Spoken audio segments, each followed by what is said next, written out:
situation bi mbokki Sénégal situation bu garaaw la du situation bu tuuti état bi démissionné na état bi lajj na état bi wane na cuuneem waaye ndax dafa war a tax ñun ñëpp ñu démissionné déedéet parce que du état bi la bakkanam di rot waaye ñun ñii sénégalais di suñu bakkan di rot bu kenn nga la waay weddeeti feebar bi parce que kenn ku ne ci ñun am nga ku la jege ku mu dal kenn ku ne am nga ku mu jege ku bakkanam rot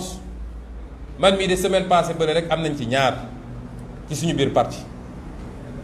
te kenn ku ne am nga ko kon buñ ko sàggane buñ ko néewal parce que feebar bu am la te day reye te anam gi muy reye moo métti ndax di ñàkk ngelaw goo noyyee sa poumon di wër ngelaw goo noyyee ngay suffoqué ba jaare noonu dem loolu dafa métti kon dama lancer un appel à tous les Sénégalais